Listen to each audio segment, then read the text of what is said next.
from his role with respect to the Consumer Council of Canada, where he is the chair of the Media, Telecommunications, and Internet Technology Issues Committee, as well as a member of the board and the executive committee.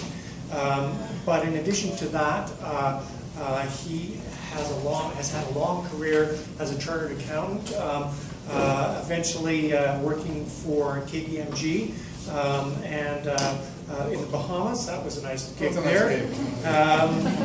We won't talk about havens and tax havens and all that sort of stuff, but leading to eventually him doing for KPMG the knowledge management function in Canada.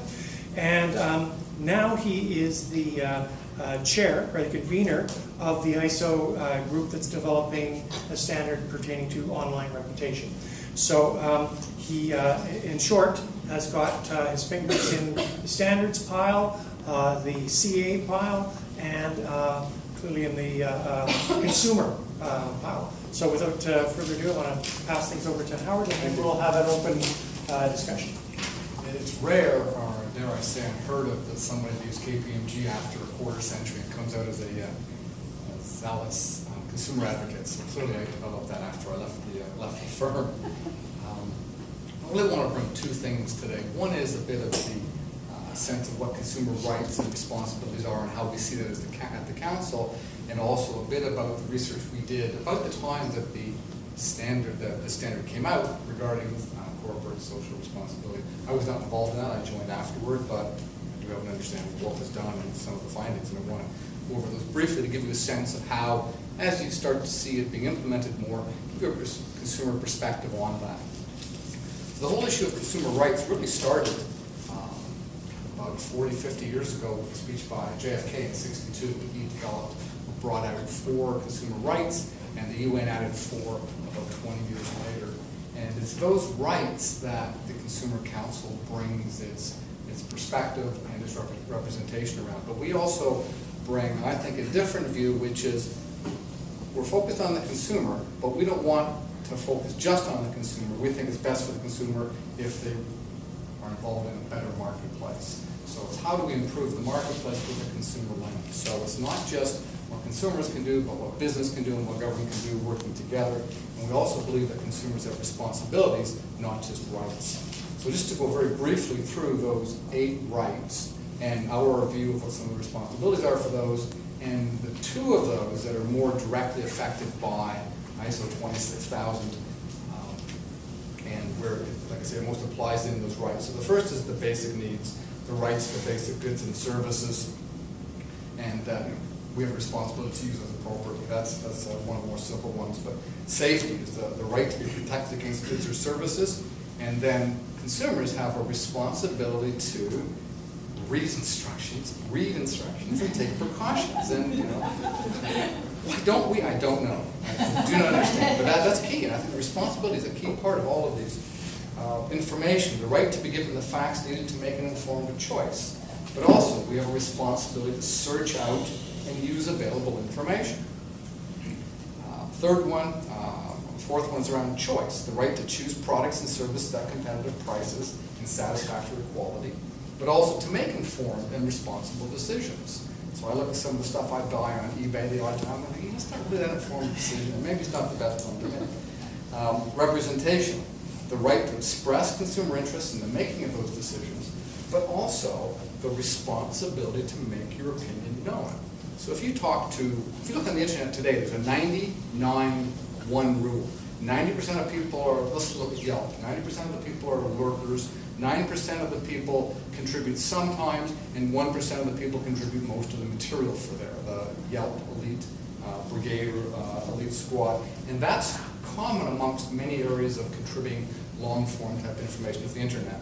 My goal, bigger term goal, is to bring that back from 99-1 to, I can give you numbers, but I don't know what it is yet, but I want to expand that 1, but mostly to expand that 9 into a bigger number and drop the 90. But that's a big chore.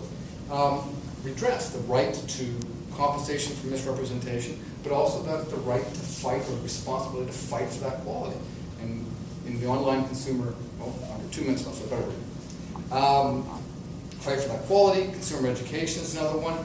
Healthy environment is one that's affected by 26,000. So it's live in an environment that's neither threatening nor dangerous, but also to minimize environmental damage through our careful choices. Let's make sure that as we do things that we're taking into account the environment. And then of course there's the issue of privacy, which is the additional ninth of the 8 rights. The other thing I want to talk about was this research that we went through a bit about what are the barriers and what are the issues with consumers and their views on CSR claims. And consumers are, I think, rightfully suspicious or have some credibility issues around that. So we did that research to determine what are concerns around claims and what can be done to enhance credibility around those claims.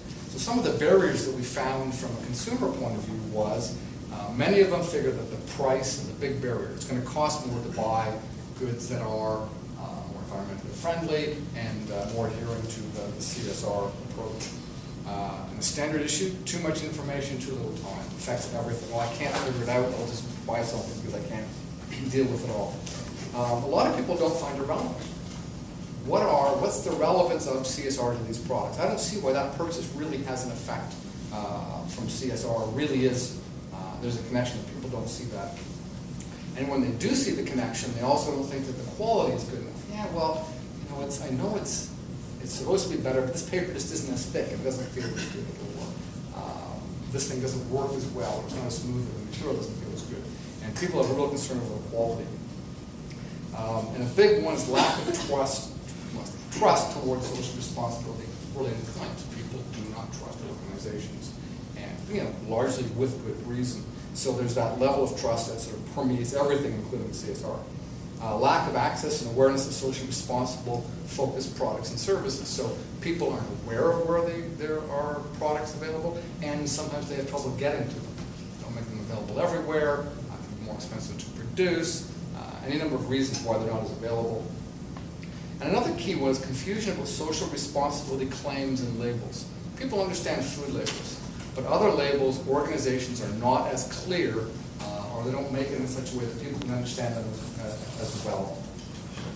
And then people just don't believe that their individual purchase decision can make an impact. So that's what we found in talking to people as their barriers. And briefly, and this report's available. Go to Consumers Council. Can't search for Consumers Council. Search for CSR. You'll find it. Exactly. So no link. Just go to those 2 things. You'll find it. So we found that if sellers do some or all of the following, they will enhance credibility. Now, this is what consumers say. I still believe there's a gap between what people say will increase credibility and what actually will. So I still think people say that they will do more than they actually will do. But one, get the basics right. Find out what products and services really make a difference. Make sure people understand where the value is in these. People still, they want to do it because it's important and they're altruistic, but they still want to see value for their money and their efforts. Understand the impact. See what the actual impact of that approach is to the consumer. People don't. They just think, oh, we know that, this is what we'll do. Lead by example. Start doing it yourself. Start getting, maybe take one field. So you mentioned that it's an all or nothing standard, but maybe you can lead in one of those 2 areas to make it a little more relevant for your consumers. Demonstrate connectedness, make sure you understand what consumers care about and attract them. Cultivate transparency, be open with people. That's an obvious one, it's often not found and often not practiced. And my absolute favorite, which is practice humility. And I think when companies start to do more of that, we'll be better off. I'm going to 3 more very quickly. Offer layered information. This is another thing that corporations don't do well. It's one of the things that the FTC is starting to do, which is have a pyramid approach. Give it to people at a high level so they have an understanding, but they can dig in where they want to.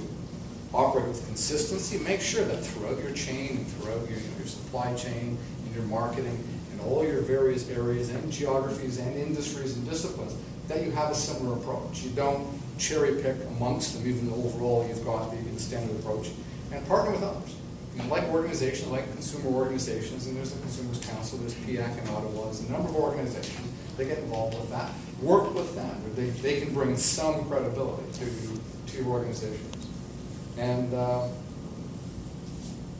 that's it. Excellent. Thank you very much.